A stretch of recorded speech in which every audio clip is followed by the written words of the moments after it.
बच्चों, आज पढ़ेंगे हम रिलेशन। बड़ा इंटरेस्टिंग टॉपिक है रिलेशन। +1 क्लास में भी हम इस टॉपिक के बारे में पढ़ चुके हैं, लेकिन हम बिल्कुल वहीं से शुरू करेंगे। ये मान के चलते हैं कि +1 का अभी कुछ याद नहीं है, बिल्कुल बेसिक से शुरू करेंगे। रिलेशन पढ़ने से पहले हमें थोड़ा सा सेट्स का भी आइडिया हो। सेट्स हमने पढ़ा +1 क्लास में। A well defined collection of distinct object is called a set. मैं एक एग्जांपल से एक्सप्लेन कर रहा हूँ। सपोज करें एक सेट मेरे पास है हैविंग एलिमेंट्स 1, 2 एंड 3। ये एक सेट है जिसमें मैंने फर्स्ट 3 नेचुरल नंबर्स को लिया है। इसके ऑल पॉसिबल सबसेट बनाए। ऑल पॉसिबल सबसेट, एक तो 5 बना। Empty set is the subset of every set. फिर मैं एक एक एलिमेंट को ले रहा हूँ 1 बाय 1। ये सबसेट बना रहा हूँ मैं।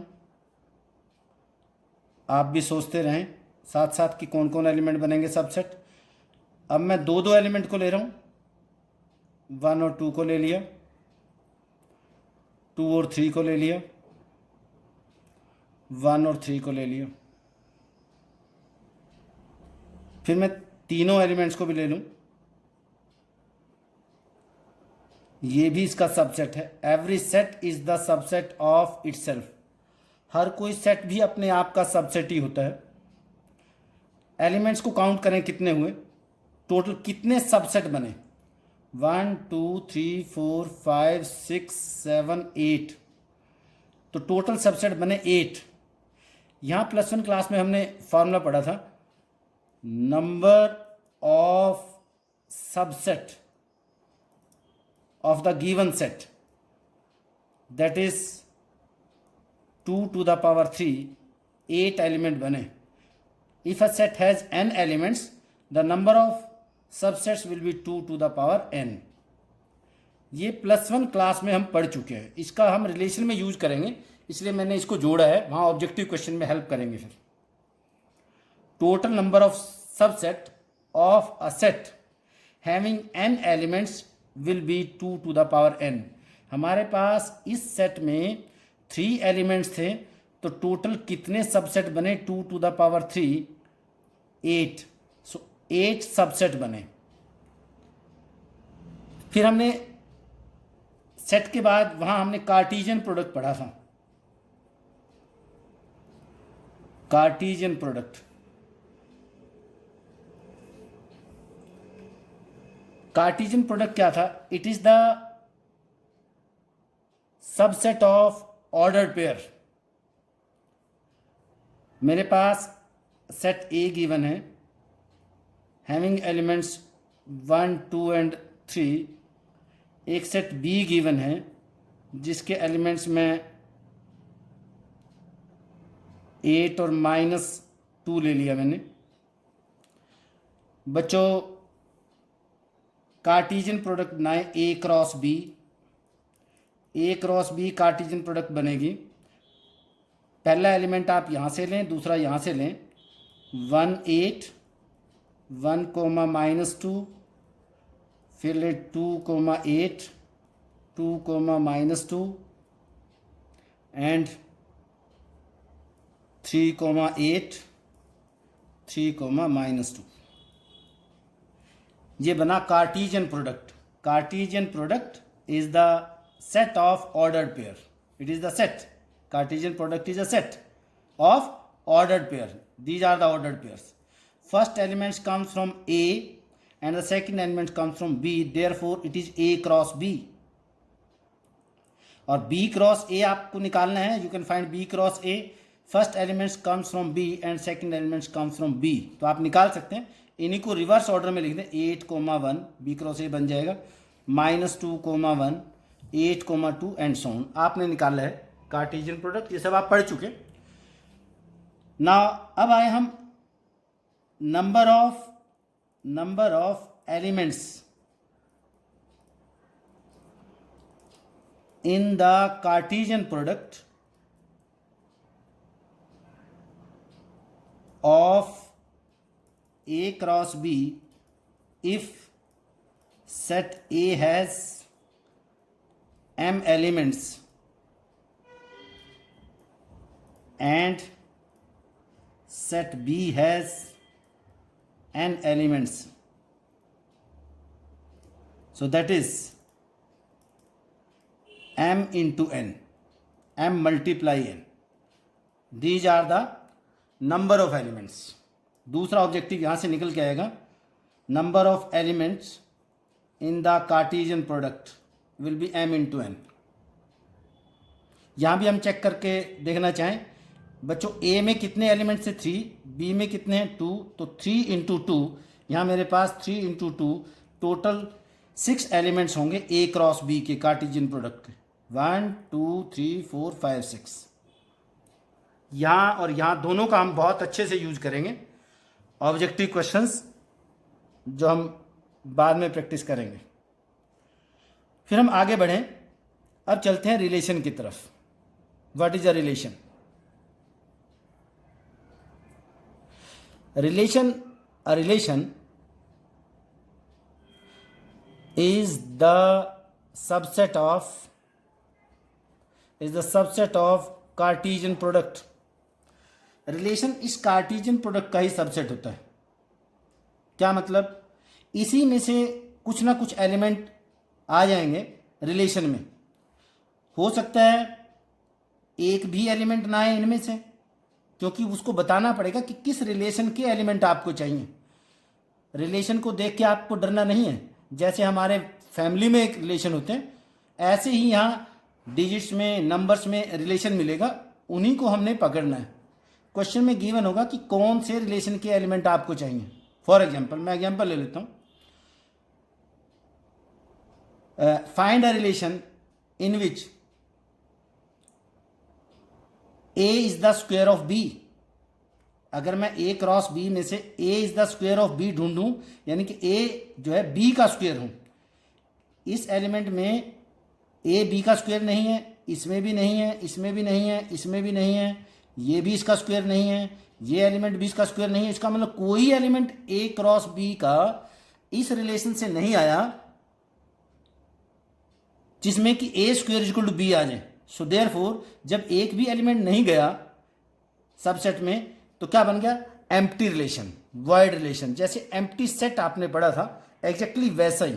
अगर एक भी एलिमेंट यहां से आपके पास रिलेशन में ना जाए, कार्टेशियन प्रोडक्ट से एक भी एलिमेंट ना जाए, so in that case we see that the relation is empty और वॉइड रिलेशन. ऐसे रिलेशन को हम वॉइड रिलेशन कहेंगे. हो सकता है सारे के सारे एलिमेंट ही इसमें चले जाएं. वो कैसे चले जाएंगे? अब की बार, पहली बार हमने रिलेशन लिया था, अ रिलेशन दैट रिलेशन ऐसा लिया था कि a स्क्वायर b के इक्वल है. अब की बार R2 रिलेशन ले लेते हैं. R2 रिलेशन ऐसा ले लें, a minus b belongs to integer. a minus b क्या आ जाए? a से a कौन है? First element. b कौन है? Second element. a में से b को सब्ट्रैक्ट करूं और इंटीजर है और मॉडुलस वैल्यू ले, तो अगर आप किसी को भी सब्ट्रैक्ट करोगे, सारे के सारे इंटीजर्स हैं और इनका डिफरेंस इंटीजर्स ही आएगा. इसका मतलब सारे के सारे एलिमेंट R2 में चले जाएंगे. Cartesian product a cross b के सारे एलिमेंट इसमें आ जाएंगे. So in this case the relation is universal relation.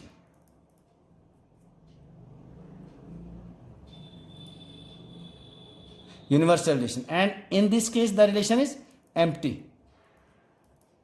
or void relation. ये +1 क्लास में हम सब पढ़ चुके हैं. Relation is the subset of Cartesian product. Relation इसी का सबसेट होगा. पहले हमने सेट्स पढ़ा, नंबर ऑफ सबसेट्स देखे 2 टू द पावर n. ए और बी अगर दो सेट हमारे पास हैं, कार्टेशियन प्रोडक्ट बनाएं. Cartesian product is again the set of the given ordered pairs. It is the set of ordered pairs. फिर हमने number of elements in the Cartesian product को देखा, that is m into n. अगर a में m element हैं, b में n element हैं, तो mn एलिमेंट्स आएंगे कार्टेशियन प्रोडक्ट में. रिलेशन क्या बना, इसी में से कुछ एलिमेंट चले जाएंगे, हो सकता है सारे के सारे जाएं। अगर सारे एलिमेंट चले गए तो यूनिवर्सल रिलेशन है। अगर एक भी एलिमेंट रिलेशन का मेंबर नहीं बन पाया, कि कंडीशन ही ऐसी गिवन थी कि एक भी एलिमेंट्स वहां नहीं गया, so in that case empty relation बना। इन बिटवीन पार्शियली कुछ एलिमेंट चले जाएं, वो जनरल रिलेशंस होंगे, उनमें भी कुछ डिफरेंट टाइप्स के रिलेशन हम डिस्कस करेंगे। इन दोनों रिलेशंस को हम ट्रिवियल रिलेशन भी कहते हैं। इंपॉर्टेंट लाइन है, लिखें आप, empty relation, empty relation and universal relations are sometimes called trivial and also extreme relations. Trivial relation क्यों कहा, ऑलवेज ट्रू, यानी कि किसी भी सेट में से हो सकता है एक भी एलिमेंट ना आए या सारे के सारे आ जाएं, जिसमें से आपने कुछ ना कुछ सेलेक्ट करना ही ना पड़ा। गिवन कंडीशन के अकॉर्डिंग जो रिलेशन गिवन था उसके अकॉर्डिंग आपने कुछ भी निकालना ही नहीं पड़ा, किसी को छोड़ दिया, किसको रखना है, किसको डालना है, ऐसा कुछ ढूंढना ही नहीं पड़ा आपको। एक भी एलिमेंट नहीं आया उस केस में भी कि आपको ढूंढना ही नहीं पड़ेगा कि कोई एलिमेंट मत लिखें, या सारे के सारे लिखें जिसमें आपने कुछ भी सर्च ही नहीं करना पड़ा। इन दोनों को ट्रिवियल कहा गया। और एक्सट्रीम्स, एक होता है एक्सट्रीम्स और मीन्स। एक्सट्रीम बाउंड्री पे होता है, मीन्स बीच में होता है, यानी कि सबसे कम और सबसे ज्यादा एलिमेंट जिसमें हो, जिसमें सारे के सारे एलिमेंट हो वो, और जिसमें एक भी एलिमेंट ना हो, इसलिए तो एक्सट्रीम रिलेशन कहा गया। और ट्रिवियल रिलेशन, आपको अभी बताया मैंने, ट्रिवियल रिलेशन भी इनको बोला जाता है। नोट करें, ये इंपॉर्टेंट है। ऑब्जेक्टिव में एनसीईआरटी के ऐसे कॉन्सेप्ट को ढूंढ के वो पूछ लेता है, क्योंकि जनरल जो रिलेशन हम पढ़ेंगे वो तो बार बार क्वेश्चन पे प्रैक्टिस करेंगे, वो तो हमें याद रह जाएंगे, ऐसी ऐसी चीजें हमारी छूट जाती हैं। एक होता है आइडेंटिटी रिलेशन। आइडेंटिटी रिलेशन क्या है, सपोज करें हमारे पास वही सेट ए गिवन है और मैं एक रिलेशन बना दूं R 1 1 2 2 3 3, ये एक आइडेंटिटी रिलेशन बन गया। डेफिनेशन बनी, if A comma A belongs to R for all A belongs to A. क्या मतलब, ये क्या है, ऑर्डर पेयर की फॉर्म में लिखा है कि फर्स्ट एलिमेंट डोमेन का एलिमेंट जिसको आप बोलते हो, सेकंड एलिमेंट जिसको रेंज का एलिमेंट बोलते हो, दोनों कैसे हो, अगर ये ए है तो ये भी ए, यानी कि ये और ये दोनों सेम हो, वो रिलेशन के मेंबर बन जाएंगे। बिलोंग्स टू आर, आर मतलब relation, for all A belongs to A, यानी कि जो ए सेट गिवन था, यही जो ए सेट आपका गिवन है, सारे के सारे ए कहां से लेने हैं, कैपिटल ए सेट से लेने हैं, और फर्स्ट एलिमेंट और सेकंड एलिमेंट जिसका डोमेन का एलिमेंट और रेंज का एलिमेंट दोनों सेम हो एग्जैक्टली, वो सारे रिलेशन कैसे रिलेशन होंगे, आइडेंटिटी, जैसा मैंने एग्जांपल से बना के आपको दिखाया, 1 1 2 2 3 3, ये आइडेंटिटी रिलेशन बन गया। सो ये सब रिलेशन आपने +1 क्लास में पढ़े हैं, सब के सब। अब जो +2 का पार्ट अब शुरू होता है, +2 का पार्ट, सबसे पहले तो आप ये देख लें कि जो रिलेशन है वो है क्या। Relation is the subset of Cartesian product. Cartesian product short form में लिखा है मैंने, इसका सबसेट होता है। सो सबसे पहला ऑब्जेक्टिव क्वेश्चन बनता है, find the total number of relations, total number of relations, total number of relations if the given set having set A has m elements and set B has n elements। अब आप देखिए कितने बनेंगे, आप check करें। हमने relation निकालना है, ए में m एलिमेंट्स हैं बच्चों बी में कितने एलिमेंट्स हैं, एन। तो अगर मैं रिलेशन से पहले, रिलेशन कहाँ से आया, कार्टेशियन प्रोडक्ट से। पहले आप कार्टेशियन प्रोडक्ट के एलिमेंट्स देखिए कितने बनेंगे। कार्टेशियन प्रोडक्ट के एलिमेंट कितने बनेंगे, m इंटू एन। और इसके कितने सबसेट बनेंगे, यहां देखो आप, अगर एक सेट में n एलिमेंट्स हैं, अभी आपको सेट मैंने इसलिए पढ़ाया था कि टोटल नंबर ऑफ सबसेट्स कितने बनेंगे, 2 to the power n। If a set has n elements, the number of subsets will be 2 to the power n. Now, the number of elements in the Cartesian product are m into n. According this, in general, m into n. So, इसके कितने subset बनेंगे, because relation is the subset of Cartesian product. Relation तो Cartesian product का ही subset है, तो इसके कितने subset बनेंगे जिसमें m n एलिमेंट्स हैं, ऐसे कितने सबसेट बनेंगे जो कि रिलेशन बन जाएंगे। सो 2 to the power m n। ये रिजल्ट और ये रिजल्ट दोनों यूज में आ गए। ध्यान दें, बहुत अच्छा इंपॉर्टेंट ऑब्जेक्टिव है, नंबर ऑफ रिलेशन। नाउ अगर हम क्वेश्चन लें, असेट क्वेश्चन बना रहे हैं, ऑब्जेक्टिव फॉर्म में क्वेश्चन बना रहे हैं। Now it is given that a set A has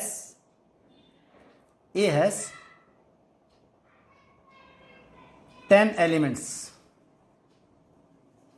A has 10 elements. Then number of relation on A cross A, that will be, सोचो बताओ आप कि A क्रॉस A के नंबर ऑफ रिलेशन कितने बनेंगे। अब की बार मैंने क्या किया, थोड़ा सा चेंज किया, आप अपने आप बताएं तो और अच्छी बात है, सोच के रखें।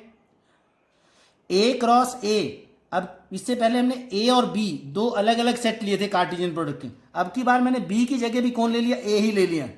A cross A Cartesian product बनी, सो 10 की 2, यहाँ कितने बने, 10 इंटू 10, 10 की 2, 100 बने। So total number of relation कितने बनेंगे, 2 to the power 100, 10 into 10। So total number of relation आ गए। इस तरीके से हम टोटल नंबर ऑफ रिलेशन का एक इंपॉर्टेंट क्वेश्चन कर गए कि नंबर ऑफ रिलेशंस, मैंने सबसेट को यूज किया, कार्टेशियन प्रोडक्ट को यूज किया। +1 क्लास में जो जो रिलेशंस हमने पढ़े थे, अभी सिर्फ हमने उनको ही डिस्कस किया है। +1 क्लास में कौन कौन पढ़ा था, एम्प्टी रिलेशन, वाइड रिलेशन और universal relation, then identity relation, first element और सेकंड एलिमेंट दोनों का सेम हो। अब हम +2 पार्ट को शुरू करते हैं रिलेशन में। ये आपको पहले से ही मालूम था +1 क्लास में भी कि डोमेन एलिमेंट ढूंढने हैं तो कौन निकालने हैं, डोमेन के एलिमेंट निकालने हैं तो फर्स्ट एलिमेंट डोमेन के एलिमेंट होते हैं और सेकंड एलिमेंट वो रेंज के एलिमेंट होते हैं। आगे बढ़ेंगे, +2 पार्ट पे हम चलते हैं। +2 में जो हम रिलेशन पढ़ना है उसकी तरफ जाएंगे। अब +2 में बच्चों हम पढ़ेंगे, सबसे पहले पढ़ेंगे reflexive relation. A relation is said to be reflexive if A, A belongs to R। कह रहा कोई भी रिलेशन रिफ्लेक्सिव बन जाएगा if A, A belongs to R, अगर वही ऑलमोस्ट आइडेंटिटी जैसा फर्स्ट एलिमेंट और सेकंड एलिमेंट जब सेम हो जाएं, ऐसे रिलेशन को हमने रिफ्लेक्सिव रिलेशन कहा है। अब आप सोचेंगे सर ये क्या डिफरेंस हुआ, रिफ्लेक्सिव भी ऐसा ही, आइडेंटिटी भी ऐसा ही। आइए एक एग्जांपल लें, मैं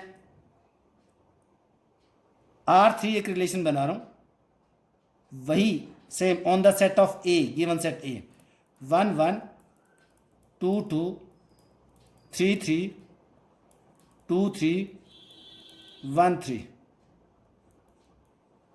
मैंने एक रिलेशन बनाया ऑन द सेट A, इसी सेट पे जो पीछे से चल रहा है 1 2 3, इस पे एक रिलेशन बनाया, A cross A Cartesian product के एलिमेंट्स बनाए रिलेशन में। हमें नहीं मालूम क्या रिलेशन है इनमें, पर मैंने एक रिलेशन लिख दिया, first element second element, first element second element. अब इसको चेक करना है क्या ये रिलेशन रिफ्लेक्सिव है। आपको कैसे चेक करना है, आप ये चेक करें, सेट गिवन सेट पे जाएं A पे, उसका फर्स्ट एलिमेंट देख लें 1, क्या 1 1 है, 1 1 है। फिर 2 पे जाए, 2 और 2 है उसमें, यस। 3 का रिलेशन 3 से है, यस। उसी एलिमेंट का रिलेशन उसी से है, यस।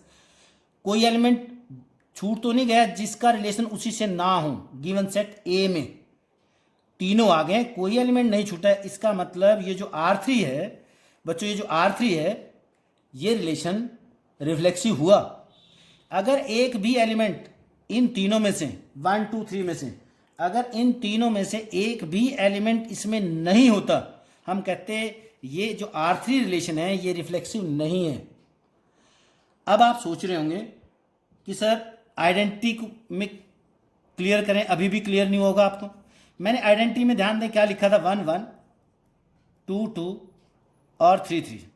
मैंने आइडेंटिटी में बच्चों ये लिखा था, अब उसका नाम R4 दे दिया मैंने। ये जो रिलेशन है ये आइडेंटिटी है और ये रिफ्लेक्सिव भी है, क्योंकि रिफ्लेक्सिव में हमने ये देखना 1 1 2 2 3 3 है कि नहीं, वो सारे हैं। इसका मतलब ये आइडेंटिटी भी है और रिफ्लेक्सिव भी है। बट ये जो रिलेशन है रिफ्लेक्सिव तो है पर ये आइडेंटिटी नहीं है। दोनों में ये फर्क है कि ये जो दो एलिमेंट एक्स्ट्रा एलिमेंट इसमें डाले हुए हैं 1 1 2 2 3 3, हमने रिफ्लेक्सिव के केस में सिर्फ ये चेक करना है कि गिवन रिलेशन में हर किसी एलिमेंट का उसी से रिलेशन है कि नहीं। उसके अलावा फालतू एलिमेंट जो मर्जी ऑर्डर्ड पेयर लिखे हों, जो मर्जी एलिमेंट लिखे हों या ना लिखे हों, वो रिलेशन रिफ्लेक्सिव है।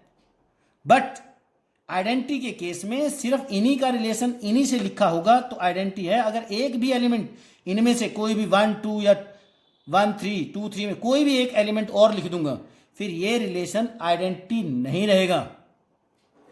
सो अब यहां से कंक्लूड करके रिजल्ट निकालने का प्रयास करें। अब मैं दोनों को आपको याद रखने का तरीका बताऊं। +1 क्लास में आपने आइडेंटिटी पढ़ा है, this is identity relation as well as reflexive, but this is only reflexive. अब यहां से एक बात निकल के आ गई, every identity relation is always reflexive.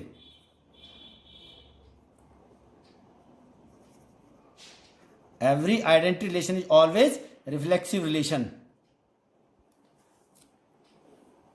दोबारा एक बार फिर कंक्लूड करते हैं, किसी और तरीके से इसको फिर एक्सप्लेन करता हूं। बच्चों मेरे पास जो गिवन सेट ए है बहुत इंपॉर्टेंट है, +2 के लिए हमने 3 टाइप के रिलेशन पढ़ने हैं, रिफ्लेक्सिव, सिमेट्रिक और ट्रांजिटिव। अगर यहां समझ आ गए क्वेश्चन बिल्कुल आसान लगेगा। डेफिनेशन आइडेंटिटी की और रिफ्लेक्सिव की दोनों की यही लिखनी है, A, बिलोंग्स टू R। हम ऐसे भी लिखते हैं, इस रिलेशन को ऐसे भी लिखा जा सकता है, A ऐसे भी लिखा जा सकता है। This is as same as this, दोनों सेम है। A का रिलेशन A से है, A बिलोंग्स टू R, दोनों का सेम मीनिंग है। We will write this way और दिस वे, दोनों एक ही बात है। आपको किसी भी रिलेशन को ये चेक करना है कि रिफ्लेक्सिव है कि नहीं। आप गिवन सेट पे जाएं, जो गिवन सेट क्वेश्चन में है उसका हर एलिमेंट को पकड़ें, क्या उसी का रिलेशन उसी से है, 2 का रिलेशन 2 से, 3 का रिलेशन 3 से।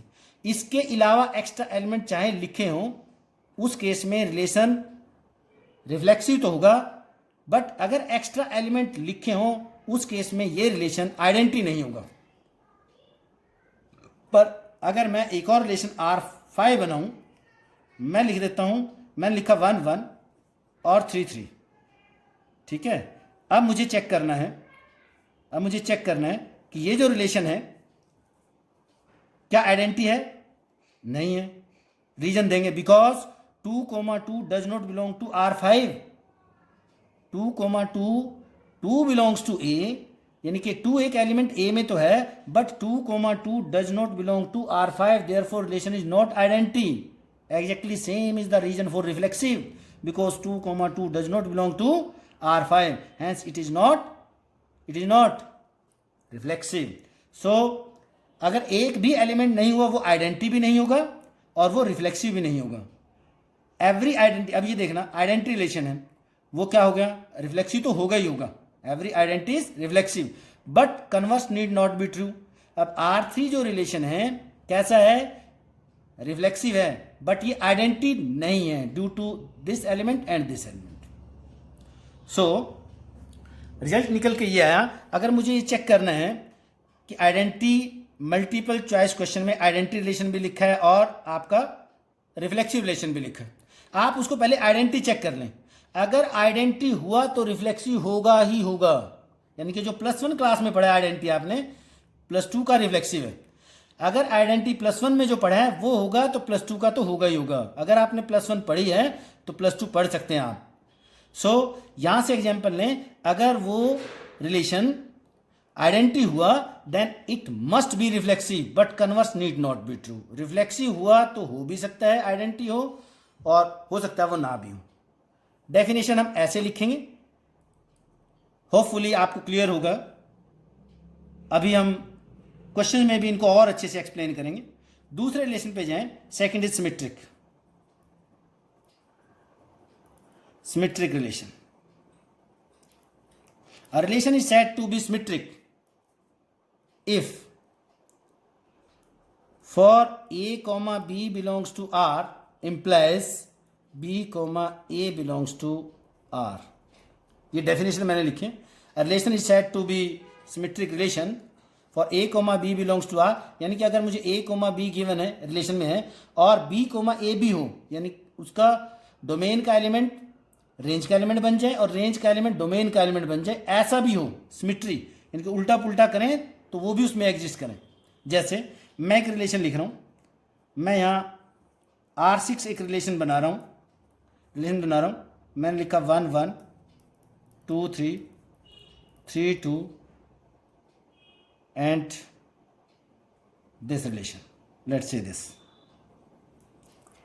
अब इसको चेक करें, 1 1 1 का रिलेशन अगर 1 से है, अगर मैं इसको रिवर्स ऑर्डर में लिखूं इसकी पोजीशन यही बनेगी, तो यहां चेक करने की जरूरत नहीं है। आइडेंटिटी रिलेशन को कभी भी चेक करने की जरूरत नहीं है, that is always symmetric. Identity relation is always symmetric. अब यहां देखा 2 3 एक एलिमेंट था 2 3, तो इसका रिवर्स करें, डोमेन को रेंज का एलिमेंट बनाए, रेंज को डोमेन 3 2 बना, 3 2 भी इसमें एग्जिस्ट कर रहा है। So therefore this relation R6 is symmetric. Simply आपने चेक करना है कि जो डोमेन का एलिमेंट है रेंज में, उसका रिवर्स एलिमेंट भी उसमें पड़ा है कि नहीं। अगर A, B रिलेशन में है, इस रिलेशन में A, B पड़ा है, ये A ये B, तो आपको चेक करना है क्या वो आपको 3, 2 B, A देगा, क्या उसमें B, A का एलिमेंट भी पड़ा है। अगर ऐसा है तो रिलेशन सिमेट्रिक है। अगर ऐसा नहीं है, मान लो यहां मैं एक एलिमेंट और लिख देता हूं 1, 3 और 3, 1 नहीं लिखता हूं, इसका मतलब ये रिलेशन हो जाएगा इट इज नॉट सिमेट्रिक। एक एलिमेंट डाल दूं यहां 1 3, एक भी एलिमेंट डालने से अगर ऐसा उस कंडीशन को फुलफिल ना करे, सिमेट्रिक की डेफिनेशन को फुलफिल ना करें, then in that case relation is not symmetric. Third पे जाएंगे, transitive relation. Transitive relation for A, B belongs to R and B, C belongs to R implies this gives A, C belongs to R।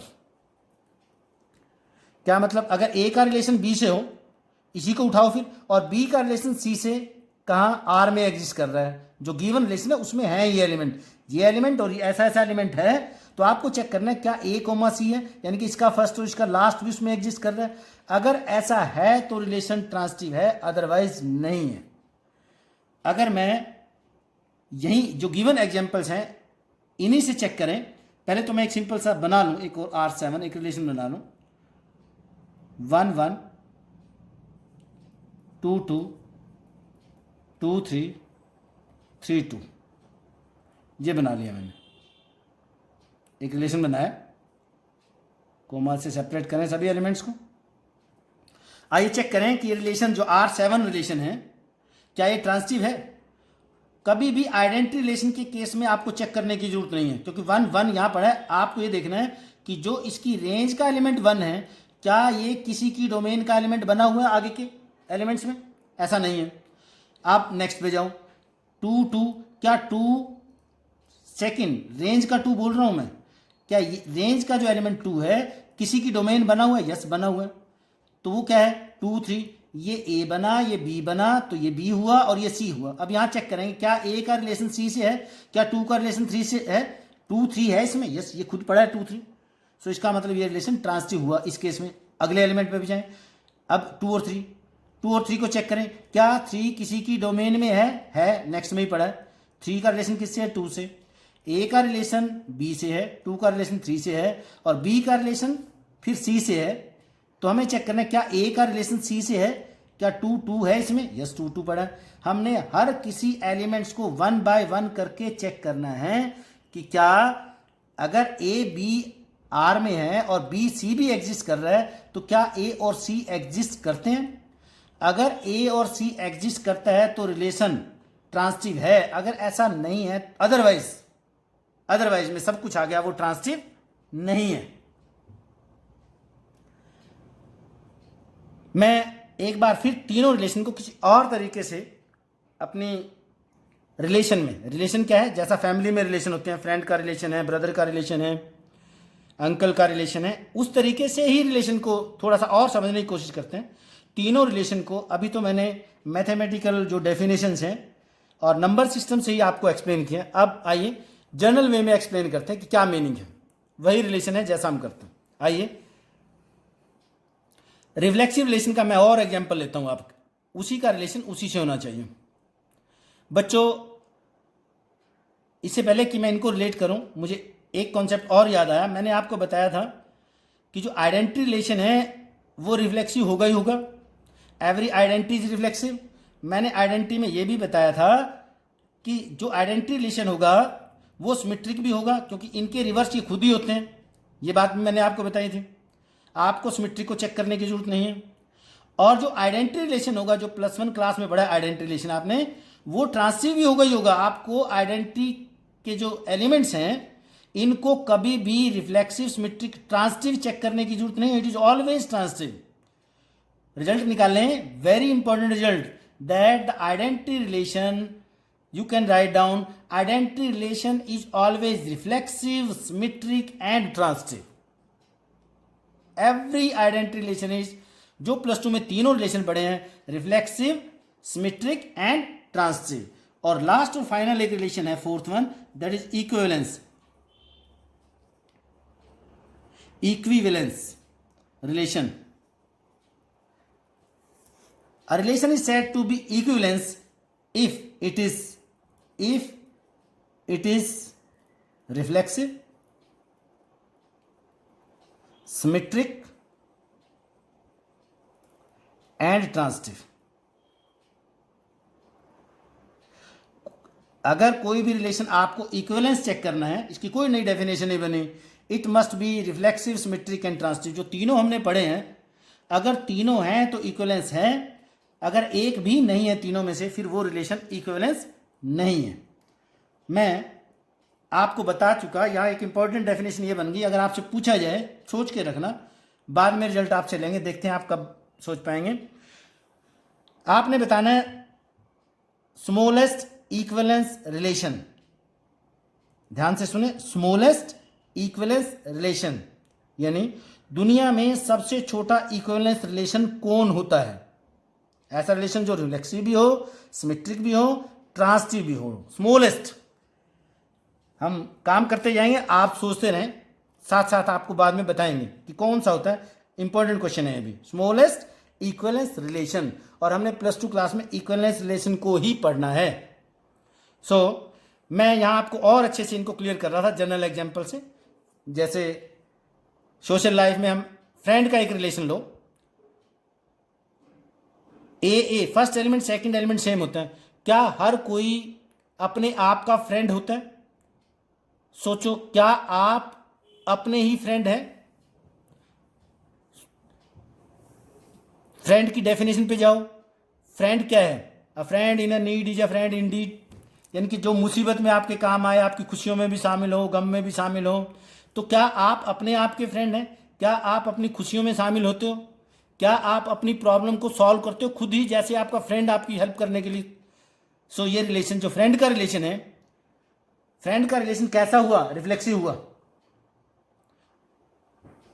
Brother का relation ले लेते हैं, हम ले लेते हैं, सपोज करें अंकित कोई लड़का है, अंकित इज द फ्रेंड ऑफ अंकित। क्या अंकित अंकित का फ्रेंड है? तो जो रिलेशन हुआ, फ्रेंड का जो रिलेशन है वो रिफ्लेक्सिव हुआ। अब आप सोचेंगे ऐसे तो और भी कुछ बन जाएंगे, सब रिलेशन नहीं ऐसे बनेंगे, आगे के एग्जांपल्स में ऐसे आएगा। सिमेट्रिक रिलेशन है, जैसे मैं ब्रदर का रिलेशन ले लेता हूं, अंकित और शुभम। अंकित और शुभम दो रियल ब्रदर हैं, दोनों अपने रियल ब्रदर्स हैं। तो ब्रदर का रिलेशन, अगर अंकित शुभम का भाई है, अगर अंकित, ये अंकित है, ये शुभम है, अगर अंकित शुभम का भाई है, बीच में रिलेशन कौन आया? भाई का। तो क्या शुभम भी अंकित का भाई है? अगर ऐसा है तो जो ब्रदर का रिलेशन हुआ वो सिमेट्रिक हुआ। फ्रेंड का रिलेशन भी सिमेट्रिक हुआ। अगर ए बी का फ्रेंड है तो बी भी ए का फ्रेंड है, तो इसका मतलब फ्रेंड का रिलेशन भी क्या हुआ? सिमेट्रिक रिलेशन हुआ। अब आप सोचेंगे कुछ और होते होंगे। फादर का रिलेशन ले लो, अगर ए बी का फादर है तो क्या बी ए का फादर होगा? नहीं होगा। सो इसका मतलब फादर का रिलेशन कैसा हुआ? That is not symmetric. Transitive पे आ जाए, ट्रांसिटिव पे आ जाए। सिमेट्रिक में एक और एग्जांपल लें, अगर ब्रदर और सिस्टर लेंगे आप, मान लो अंकिता और शुभम ले लें आप, अंकिता लड़की है और शुभम उसका भाई है,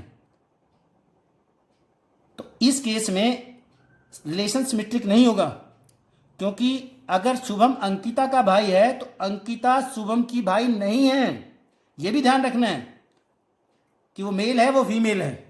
एग्जैक्टली सेम रिलेशन उसका उसके साथ हो, सिमेट्री। सिमेट्री में कहते हैं, हम डेकोरेशन करते हैं, कहते हैं सिमेट्री में इनको चीज़ों को एडजस्ट करना ताकि सुंदर लगे। तो ऐसे रिलेशन को उल्टा पुल्टा आप करके लिखते हो तो उसकी सिमेट्री वही रहे।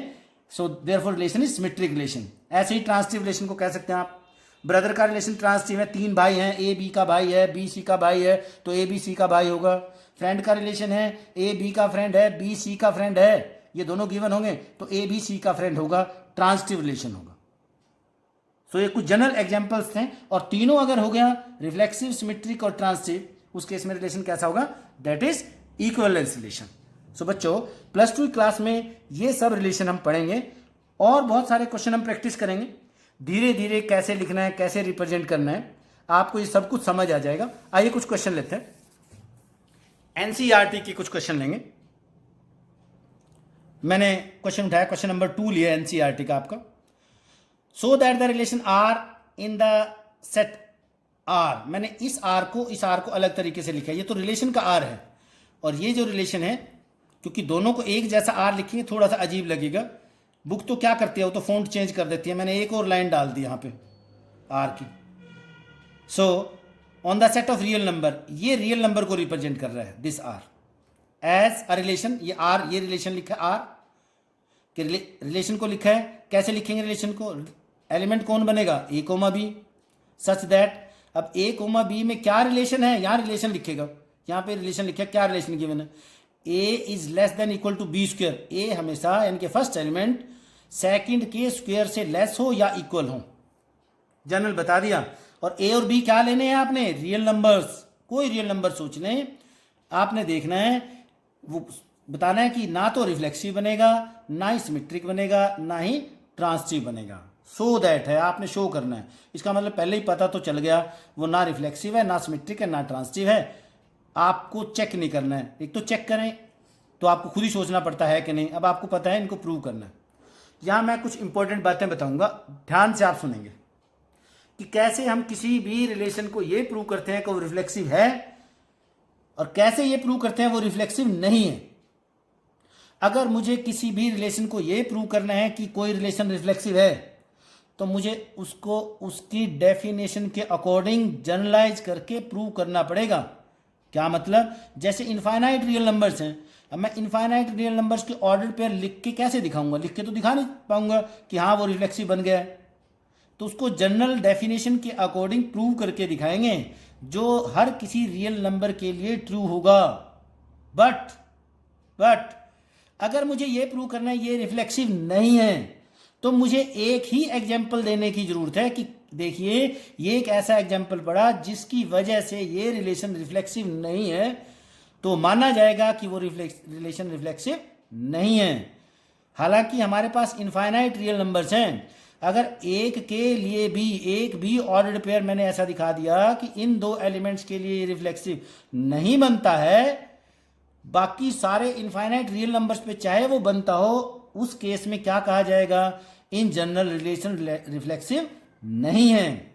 तो फिर ध्यान दें, मैं फिर कंक्लूड कर रहा हूं इस बात को कि किसी रिलेशन को चाहे सिमेट्रिक चाहे ट्रांसिटिव या रिफ्लेक्सिव है, मुझे ये प्रूव करना है कि वो रिफ्लेक्सिव सिमेट्रिक या ट्रांसिटिव होगा तो मुझे डेफिनेशन से जनरलाइज करके प्रूव करना पड़ेगा, हर एलिमेंट के लिए प्रूव करना पड़ेगा जो गिवन सेट है, चाहे वो फाइनाइट है चाहे वो इनफाइनाइट गिवन सेट है। बट अगर मुझे रिफ्लेक्सिव सिमेट्रिक ट्रांसिटिव को नॉट प्रूव करना है कि ये नहीं है, उस केस में आपको एक एग्जाम्पल देना ही सफिशिएंट है। एग्जाम्पल अपने आप में प्रूफ ही होता है। कभी बच्चों को कई बार लगता है सर इसमें तो आप एग्जाम्पल देते हो, जब बीच बीच में हम क्वेश्चन करते हैं उसमें आप प्रूव करते हो, क्या उसमें एग्जाम्पल नहीं दे सकते? नहीं दे सकते। क्यों नहीं दे सकते? क्योंकि अगर मैं एग्जाम्पल देके, मान लो मेरे पास गिवन सेट आर फाइनाइट भी अगर मैं मान लूँ, सपोज कर लूँ कोई सेट ए गिवन है, उसमें 10 एलिमेंट है और 10 एलिमेंट के लिए मैं दिखा दूं, नो में प्रूव करके दिखा दूं तो गिवन रिलेशन रिफ्लेक्सिव है, और एक एलिमेंट आपने लिखा ही नहीं और उसमें वो ना हो, तो इसलिए जब किसी को ये प्रूव करना है कि वो रिफ्लेक्सिव है कि नहीं, हर एलिमेंट के लिए दिखाना पड़ेगा, और हर एलिमेंट के दिखाने का सबसे सुंदर तरीका उसकी डेफिनेशन को यूज करना है। और गलत प्रूव करने के लिए कि वो नहीं है तो एग्जाम्पल ही सफिशिएंट है, और एक ही एग्जाम्पल सफिशिएंट है। वो आपकी चॉइस है, आप 2 दे दें अच्छा है, पर एक आपने देना ही है। सो आइए, अब तो ये रिफ्लेक्सिव है नहीं है, हम प्रूव करेंगे कि रिफ्लेक्सिव क्यों नहीं है। अगर मैं ऐसा एलिमेंट लूंगा, अब आपने क्या करना है, सिंपल वे में अगर मैं इंटीजर्स कुछ भी रखूंगा, यहां एलिमेंट रखूंगा, जैसे 1 रखा और बी को मैंने क्या लेना है रिफ्लेक्सिव में, अगर रिफ्लेक्सिव क्या कहता है, ए जो यहां एलिमेंट लिया है वही यहां लेना है। अगर ए को मैंने 1 ले लिया, 1 is less than equal to 1 square, yes. अगर 2 लूंगा, 2 is less than equal to 2 square, तो मुझे सोचने की जरूरत नहीं, इनमें तो सब में लेस आ रहे हैं। आज मैं आपको एक सोचने का तरीका बताता हूं, बच्चों को यहाँ एग्जाम्पल्स में कंफ्यूजन होता है कि सर आप कैसे एग्जाम्पल ले लेते हो एकदम ऐसे। आपको सोचने का तरीका बताता हूँ। यहाँ नंबर लाइन को लें 0, यहाँ 1, यहाँ -1, यहाँ इनफाइनाइट और यहाँ माइनस इनफाइनाइट। कभी भी जैसे अब हम चेक करने लगे 1 2 3 4, देखने में लगता है मैं ए को जो मर्जी ले जाऊँ, ए को जो मर्जी रियल नंबर लूँ, वो उसी के स्क्वायर से छोटा ही होगा, ज़्यादा से ज़्यादा इक्वल हो जाएगा, तो ट्रू लगता है, और उस केस में लगता है रिफ्लेक्सिव है, जबकि ये रिफ्लेक्सिव नहीं है। अब मैं एग्जाम्पल लेने का तरीका आपको सिखा रहा हूँ बच्चों। एक बार कोई भी एक एलिमेंट आसान से आसान आप इस इंटरवल में लें, 1 से इनफाइनाइट में 2 3 4 कुछ भी सोच के देखें, और जो गिवन रिलेशन उस पर चेक करके देख लें क्या उसको सेटिस्फाई कर रहा है। अगर इसमें कर रहा है, फिर आप एक एलिमेंट 0 और 1 के बीच में लें, क्योंकि इनकी नेचर से अलग होती है, अभी पता चल जाएगा आपको। 0 और 1 के बीच में जो एलिमेंट, फिर एक एलिमेंट इनके बीच में लेके देख लें, 0 और -1 के बीच में, फिर कोई एक एलिमेंट इसमें लेके देख लें, इस इंटरवल में माइनस इनफाइनाइट टू 1। आप यू चेक करेंगे, आपको कहीं ना कहीं एलिमेंट मिल जाएगा। थोड़ा सा प्रैक्टिस गेम है। अब मैं आपको चेक करता हूं, क्योंकि मैंने यहाँ चेक कर लिया, कोई भी एलिमेंट लेता हूं दिख रहा है उसके स्क्वायर से कम होगा। यहाँ एक एलिमेंट लेता हूं, सॉल्यूशन करते हैं। आपको सॉल्यूशन ऐसे लिखना है जैसे मैं लिख रहा हूं। Take the value of A is 1/2। A की वैल्यू मैंने यहां से ली, 0 और 1 के बीच में 1/2 ली, सो ए स्क्वायर क्या बनेगा, दैट इज 1/4। ए का स्क्वायर क्या बना, 1/4। अब आप सोचो, here in this case 1/2 is greater than 1/4, so this implies a is not less than equal to a square, because 1/2 is not less than equal to 1/4, therefore relation is not,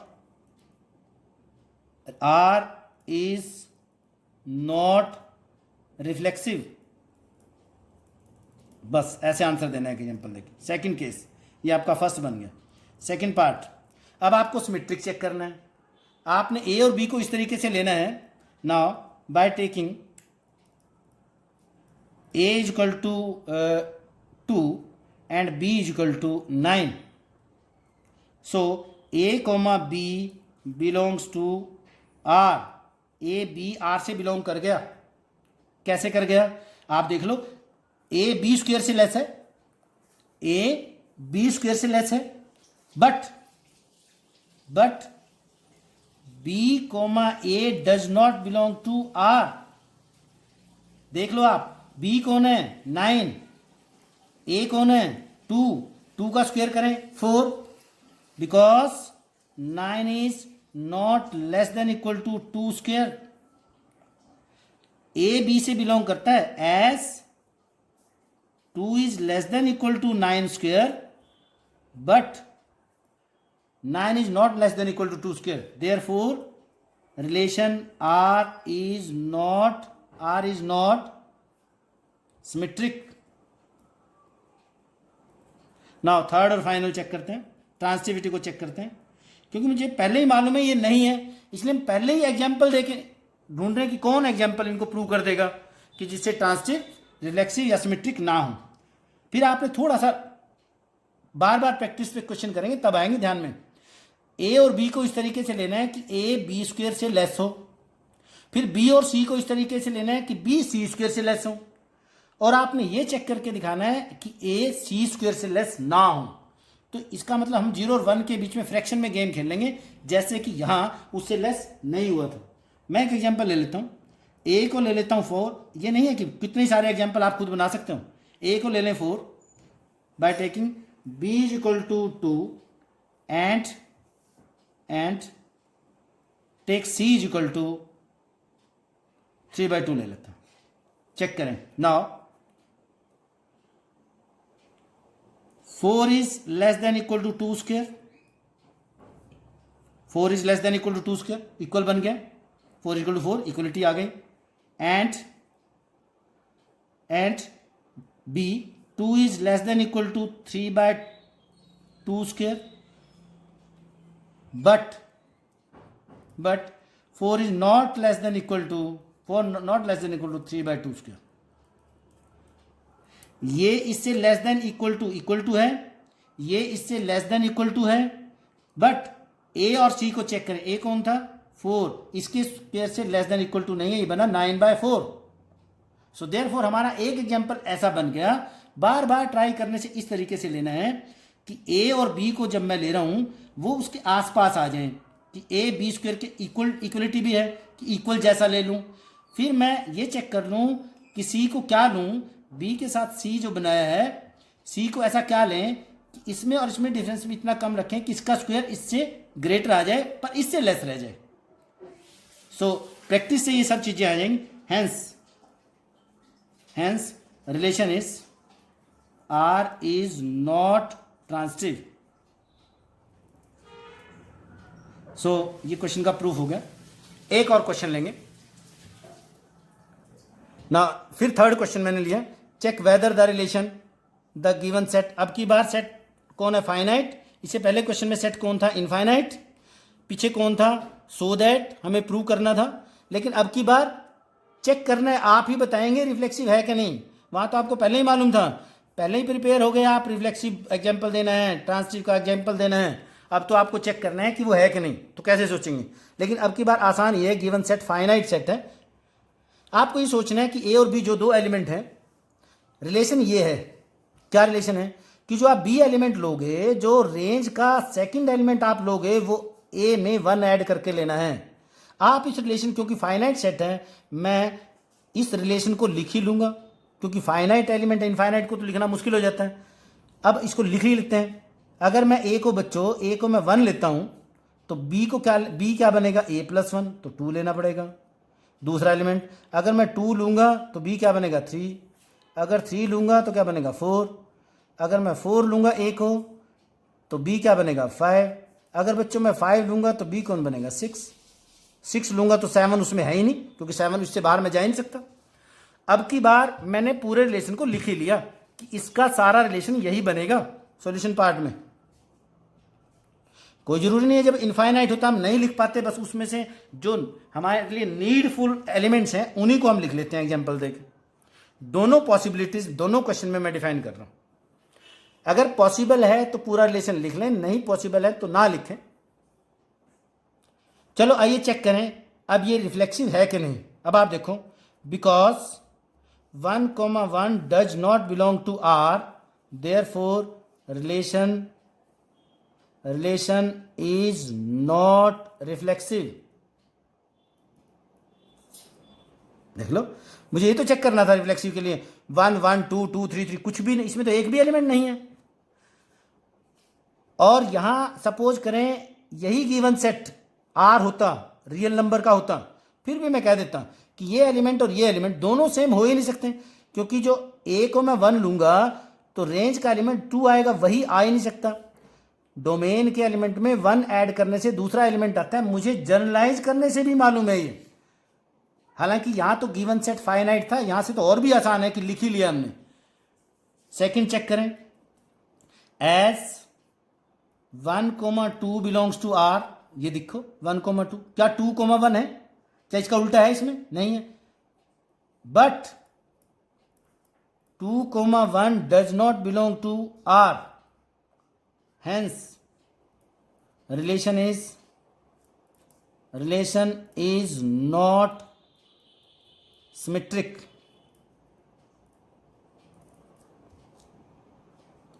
third और final, अब आप check करें 1 का relation 2 से है, मुझे ट्रांसिटिविटी के लिए 2 चेक करना है, 2 किसी की डोमेन में बी, ये तब बनेगा जब यहां से मैच हो रहा है।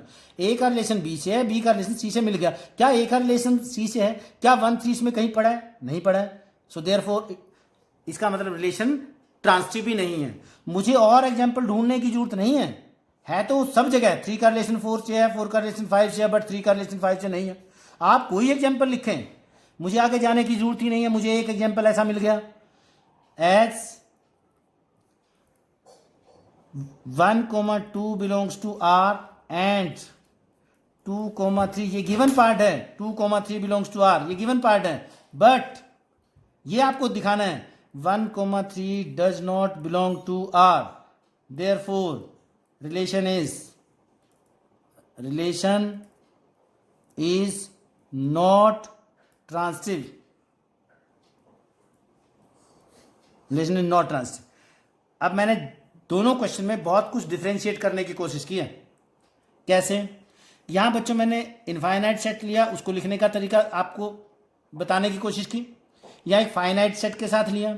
यहां हर बार मैंने लिखा R is not reflexive, R is not transitive and so on, but यहां मैंने लिखा relation is not reflexive, relation word लिखा है। डजेंट मैटर आप यूं लिखें या आर को यहां से रिप्रेजेंट करके आर इज नॉट रिफ्लेक्सिव लिखें, इन बातों से कोई फर्क नहीं पड़ता है। अब मुझे एक बहुत सुंदर एग्जाम्पल ध्यान आ रहा है, आपको उसके लिए 1 मिनट दूंगा। अगर आप उसको 1 मिनट में ये बता पाए कि ये आंसर ट्रांसिटिव है कि नहीं, यहां तो मैंने वही इंपॉर्टेंट लाइन आपके लिए लिखी है जो आपसे क्वेश्चन पहले पूछा था। तो स्मॉलेस्ट इक्विवेलेंस रिलेशन पूछा था मैंने आपसे, on the given set A either it is finite और इनफाइनाइट, जो मर्जी ये गिवन सेट है, स्मॉलेस्ट इक्विवेलेंस रिलेशन कौन बनेगा? Which is reflexive, symmetric and transitive, that is identity relation. अब मैंने वहां साथ साथ आपको आंसर दिया था। मैंने आइडेंटिटी को कहा था every identity is reflexive, every identity is symmetric, every identity is transitive. तो आइडेंटिटी को तो आपको कभी चेक ही नहीं करना, टाइम वेस्ट ही मत करना। जिसमें आइडेंटिटी के एलिमेंट लिखे हो उसमें ना रिफ्लेक्सिव चेक करना, ना ही सिमेट्रिक को चेक करना, ना ही ट्रांसिटिविटी को चेक करना, वो तो तीनों होते हैं। और एक इंपॉर्टेंट क्वेश्चन यहां हो गया कि every smallest equivalence relation is the identity relation. मैं पहले जो आपसे एक क्वेश्चन मैंने करवाया था वहां रिफ्लेक्सिव, सिमेट्रिक और ट्रांसिटिव मैंने आपको समझाया है। मैं आपको चेक करना चाह रहा हूं कि आपको ये समझ आया कि नहीं, रिफ्लेक्सिव, सिमेट्रिक और ट्रांसिटिव। यहां ये रिलेशन आइडेंटिटी है, ये तीनों रिफ्लेक्सिव भी है, सिमेट्रिक भी है, ट्रांसिटिव भी है और इक्विवेलेंस भी है। यहां तो ये बात होगी। इसके बाद फिर एक एग्जाम्पल और मैं अब आपसे पूछ रहा हूं।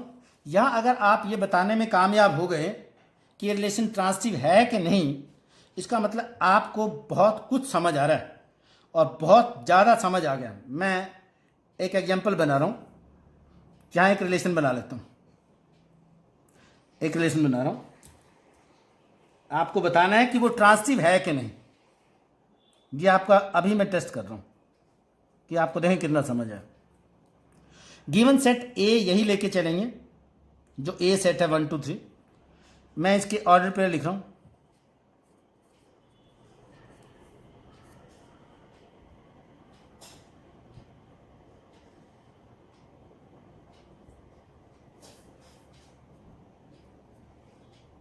चलिए मैं ये भी लिखता, इतना ही लिखा, इसको भी इग्नोर करता। मैं लिखा 1 2 2 3, 1 2 एंड 1 3। आपको ये चेक करना है कि क्या ये रिलेशन ट्रांसिटिव है कि नहीं है। आपको मैं 1 मिनट दे रहा हूं। वेदर दिस इज ट्रांसिटिव और नॉट।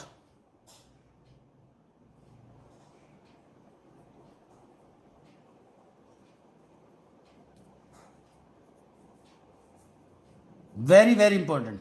अगर आपको ये बात समझ आ जाती है, इसका मतलब आपको बहुत कुछ समझ आ गया अगर आपने बताया सही answer. The given relation R is transitive और not on the set of A having element 1 2 3। आपने सोच लिया, मैं अब आपको आंसर बता देता हूं। ज्यादातर बच्चों का आंसर होगा कि ट्रांसिटिव नहीं है।